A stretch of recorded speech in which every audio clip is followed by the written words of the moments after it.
A cada episódio, Deus tem mostrado através da Sagrada Bíblia, a sua palavra, grandes verdades. Mas como o mal terminará? Se Deus destruir Satanás, o mal terminará para sempre?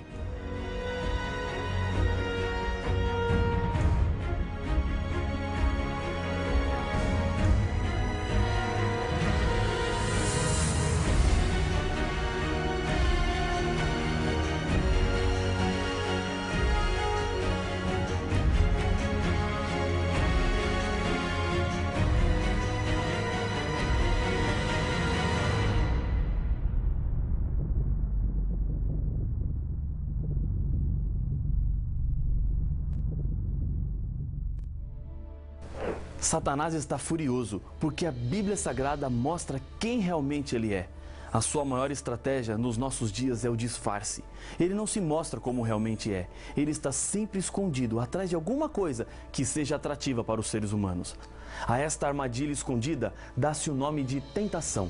O diabo cria estas armadilhas para nos seduzir e assim nos tornarmos presas fáceis para o seu objetivo de destruição. Mas isso não quer dizer que o diabo esteja em vantagem. O livro do Apocalipse descreve a sua trajetória de ruína. Então, ouvi grande voz do céu, proclamando: agora veio a salvação, o poder, o reino do nosso Deus e a autoridade do seu Cristo, pois foi expulso o acusador de nossos irmãos, o mesmo que os acusa de dia e de noite diante de nosso Deus.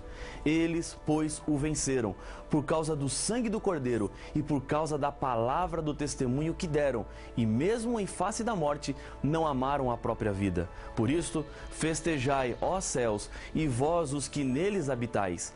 Ai da terra e do mar, pois o diabo desceu até vós, cheio de grande cólera, sabendo que pouco tempo lhe resta. Apocalipse capítulo 12, versos 10, 11 e 12. Uma das grandes estratégias do inimigo de Deus tem sido espalhar a ideia de que o livro do Apocalipse é incompreensível. Isso não é verdade. O livro do Apocalipse está aberto para todas as pessoas que procuram entender as mensagens de Deus para os dias finais da história deste mundo. Deus não está distante de você. Esse é o conteúdo geral do Apocalipse. Temos um Deus no céu que se importa com os seus sonhos, sua família, seu emprego, seus problemas e entende todo o seu sofrimento. Talvez, neste momento, pode ser que o seu coração esteja cheio de lágrimas por causa da morte de alguém. Nenhum problema é tão grande que Deus não tenha uma solução, até mesmo para a morte. A Bíblia nos fala que acontecerão 2 ressurreições. Acompanhe as palavras do próprio Jesus explicando o que é que em breve deve acontecer. Não vos maravilheis disto, porque vem a hora em que todos os que se acham nos túmulos ouvirão a sua voz e sairão. Os que tiverem feito o bem, para a ressurreição da vida, e os que tiverem praticado o mal, para a ressurreição do juízo. João capítulo 5, versos 28 e 29. A ressurreição dos mortos não é nenhuma surpresa dentro da Bíblia. Pode ser que você nunca tenha ouvido sobre isso, mas a ressurreição é certa na revelação que Deus nos deixou. É também a esperança de que um dia poderemos rever aqueles de quem nos separamos por causa da morte. Um grupo de pessoas ressuscitará para ser salvo de uma vez por todas deste mundo de pecado. Já o outro grupo ressuscitará simplesmente para receber a condenação, o juízo. Essas ressurreições não acontecerão juntas ao mesmo tempo. Um grupo ressuscitará antes, e a Bíblia, em Apocalipse capítulo 20, verso 6, nos diz qual é. Bem-aventurado e santo é aquele que tem parte na ressurreição. Sobre esses, a segunda morte não tem autoridade. Pelo contrário, serão sacerdotes de Deus e de Cristo, e reinarão com ele os 1000 anos. Os justos voltam à vida para reinarem com Cristo no céu por um período de tempo, 1000 anos. A Bíblia nos diz qual será o momento no qual os justos mortos ressuscitarão. Acompanhe o que Paulo nos diz em 1 Tessalonicenses capítulo 4, verso 16. Porquanto o Senhor mesmo, dada a palavra de ordem, ouvida a voz do arcanjo e ressoada a trombeta de Deus, descerá dos céus, e os mortos em Cristo ressuscitarão primeiro. A volta de Jesus a essa terra será o momento em que os mortos fiéis sairão das sepulturas. Jesus vem em glória e majestade. E a glória e o poder de Deus não serão apenas vistos nos céus, mas na terra também.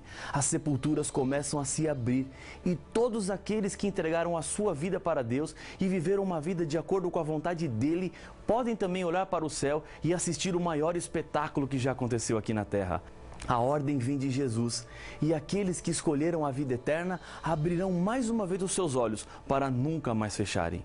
Recapitulando o que os textos bíblicos nos informaram até aqui, acontecerá o seguinte. Primeiro, Jesus Cristo vem com as nuvens do céu, com poder e muita glória, acompanhado dos seus anjos. Segundo, do céu, Jesus dá a ordem e os mortos em Cristo, ou seja, os mortos fiéis, ressuscitam. Terceiro, eles serão levados para o céu e reinarão com Cristo por 1000 anos. Existe o grupo dos mortos que não foram fiéis, pessoas que não escolheram a salvação, homens e mulheres que Jesus havia morrido para resgatar, mas que não o aceitaram. O que é que acontecerá com esse grupo por ocasião da volta de Jesus? A Bíblia tem a resposta. Veja o que diz Apocalipse capítulo 20, o verso 5. Os restantes dos mortos não reviveram, até que se completassem os 1000 anos. Os mesmos 1000 anos em que os salvos estarão reinando com Jesus no céu. Ou seja, quando Jesus voltar, os mortos que não foram fiéis a Deus permanecerão mortos. Eles não verão a volta de Jesus. Para eles, é como se nada tivesse acontecido. Ainda existe o grupo dos infiéis, que estarão vivos na volta de Jesus. Sobre eles, a Bíblia nos diz: se de fato é justo para com Deus que Ele dê em paga tribulação aos que vos atribulam e a vós outros, que sois atribulados, alívio juntamente conosco, quando do céu se manifestar o Senhor Jesus, com os anjos do seu poder, em chama de fogo, tomando vingança contra os que não conhecem a Deus e contra os que não obedecem ao Evangelho de nosso Senhor Jesus. Segundo Tessalonicenses, capítulo 1, versos de 6 a 8. E no capítulo 2, no verso 8, a Bíblia diz: então será de fato revelado o iníquo, a quem o Senhor Jesus matará com o sopro de sua boca e o destruirá pela manifestação de sua vinda. Os 4 grupos, fiéis vivos, fiéis mortos, infiéis vivos e infiéis mortos, transformam-se em apenas 2. Os infiéis, o grupo dos perdidos, que estarão todos mortos após a volta do Senhor Jesus, e o grupo dos salvos, todos os fiéis, de todo o mundo e de todas as épocas estarão vivos com Jesus no céu. E lá, o tempo será dedicado a uma importante missão. A Bíblia nos diz o que é que os salvos estarão fazendo no céu em Apocalipse capítulo 20 e o verso 4. Vi também tronos, e nestes sentaram-se aqueles aos quais foi dada a autoridade de julgar. Paulo, em 1 Coríntios capítulo 6, verso 2 e 3, afirma: ou não sabeis que os santos hão de julgar o mundo? Não sabeis que havemos de julgar os próprios anjos? Quanto mais as coisas desta vida. Quem são os santos? De acordo com a Bíblia, no sentido da palavra, santo quer dizer separado, diferente do mundo. É por isso que a Bíblia diz que a igreja de Deus deve ser santa, sem mancha, ou seja, separada do pecado. Os santos dos quais a Bíblia fala que julgarão o mundo não são estátuas. Os santos são aqueles que se separaram do mal deste mundo e viveram uma vida respeitando os princípios da palavra de Deus. Isso quer dizer que eu e você somos chamados por Deus para sermos santos. Jesus foi preparar lugar no céu para os santos. Ele voltará para buscar os salvos e lá estarão com ele, onde acontecerá o julgamento. Esse julgamento não afetará os justos, que já foram julgados antes da vinda de Jesus à terra e receberam a aprovação de Deus. O prêmio é a vida eterna. A Bíblia nos diz: quem nele crê não é julgado. O que não crê já está julgado, porquanto não crê no nome do unigênito Filho de Deus. João capítulo 3 e o verso 18. Nesse julgamento, no céu, serão julgados os ímpios, que ressuscitarão somente após os 1000 anos, junto com o diabo e os seus anjos. Este juízo no céu também serve para que os santos compreendam por que não se salvaram todas as pessoas. Neste momento, toda dúvida será desfeita na mente dos salvos com relação ao pecado, o mal e a justiça de Deus. Com isso, Deus coloca-se diante de todo o universo para que não exista mais nenhuma dúvida do seu amor e do seu perdão. Durante os 1000 anos, o diabo estará sem ter o que fazer. Suas obras nos últimos séculos têm sido matar, roubar e destruir. Mas agora, com a terra completamente sem vida, não terá mais nada para fazer. Nesse sentido, Satanás estará como em prisão. Apocalipse, capítulo 20, nos versos de 1 a 3, esse futuro é descrito. Então, vi descer do céu um anjo. Tinha na mão a chave do abismo e uma grande corrente. Ele segurou o dragão, a antiga serpente que é o diabo, Satanás, e o prendeu por 1000 anos. Lançou-o no abismo, fechou-o e pôs selo sobre ele, para que não mais enganassem as nações, até se completarem os 1000 anos. Depois disto, é necessário que ele seja solto pouco tempo. A terra estará então desolada, sem luz, sem seres humanos, sem cidades, sem alegria, sem vida. Por essa mesma razão, Satanás estará atado às circunstâncias. Não tem ninguém para ele tentar ou fazer sofrer. Os 1000 anos será um tempo para ele pensar em todo o mal que causou para a humanidade e também os anjos que seguiram as suas ideias marcadas pela cobiça e a vaidade.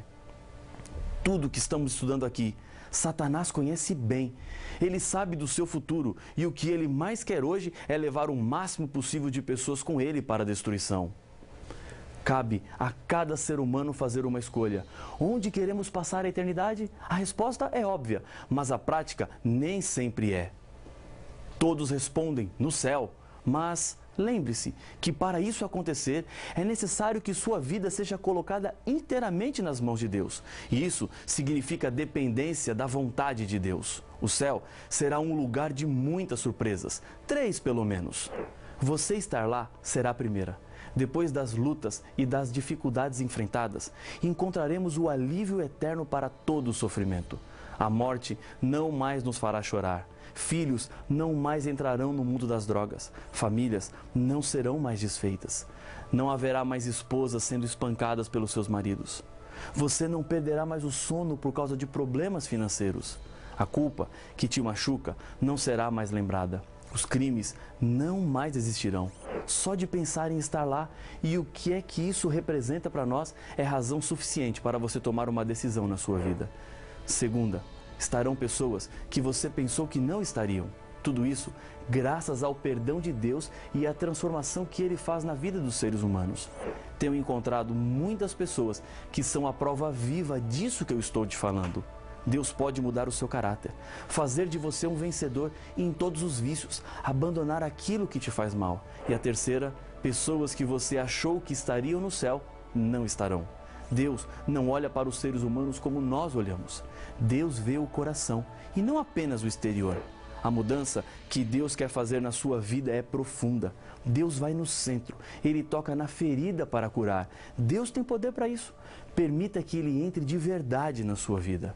Depois dos 1000 anos, a história deste planeta ainda continuará. O problema do pecado e do mal ainda não foram completamente resolvidos. Satanás, mesmo sem ter a quem tentar, continua vivo e esse problema tem que ser resolvido. Em Apocalipse capítulo 21, verso 2, João nos diz que vi também a cidade santa, a nova Jerusalém, que descia do céu, da parte de Deus, ataviada como noiva, adornada para seu esposo. Dentro da cidade estão todos os salvos. Mais uma vez, Jesus retorna a essa terra pela terceira vez, juntamente com os seus filhos fiéis. Em Zacarias capítulo 14, versos 4 e 10, a Bíblia nos diz que o local onde a cidade repousará será o Monte das Oliveiras, que se abrirá em 2 partes, produzindo um grande vale. Nesse momento, a revelação do Apocalipse diz que os restantes dos mortos não reviveram até que se completassem os 1000 anos. Quando, porém, se completarem os 1000 anos, Satanás será solto da sua prisão e sairá a seduzir as nações que há nos 4 cantos da terra, Gog e Magog, a fim de reuni-las para a peleja. O número dessas é como areia do mar. Apocalipse capítulo 20, versos 5, 7 e 8. Quando os mortos ressuscitam, que são todos os ímpios, as circunstâncias que prendiam Satanás e o impediam de atuar entre os seres humanos já não existem mais. Ele agora tem a quem tentar. Mas não terão muito tempo de vida. No verso 9 de Apocalipse 20, encontramos: Marcharam, então, pela superfície da terra e sitiaram o acampamento dos santos e a cidade querida. Desceu, porém, fogo do céu e os consumiu. Esse será o fim do mal. A terra marcada pela história do pecado será agora completamente purificada pela ação do fogo. Pedro fala dessa esperança em sua segunda carta. Virá, entretanto, como ladrão, o dia do Senhor, no qual os céus passarão com estrepitoso estrondo e os elementos se desfarão abrasados. Também a terra e as obras que nela existem serão atingidas. Visto que todas essas coisas hão de ser assim desfeitas, deveis ser tais como os que vivem em santo procedimento e piedade, esperando e apressando a vinda do dia de Deus, por causa do qual os céus incendiados serão desfeitos e os elementos abrasados se derreterão. Nós, porém, segundo a sua promessa, esperamos novos céus e nova terra, nos quais habita justiça. 2 Pedro, capítulo 3, versos de 10 a 13. Deus, neste momento, está lhe fazendo um convite. E você não pode ficar indiferente.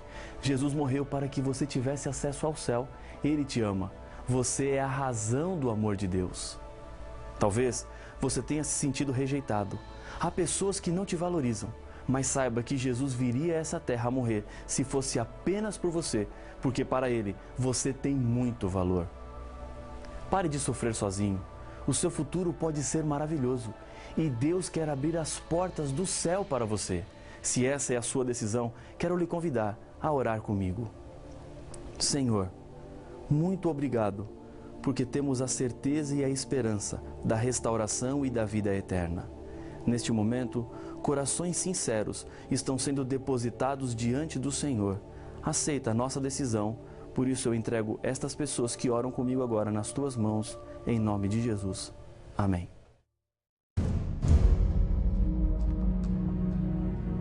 O livro do Apocalipse não é um livro que fala de tragédias, mas acima de tudo, um livro que fala sobre esperança. Boa parte das promessas estão relacionadas com a segunda vinda de Jesus, outras com fidelidade e muitas outras com salvação e vida eterna. Mas essas promessas se aplicam a todos nós? Ou só a um grupo seleto de pessoas?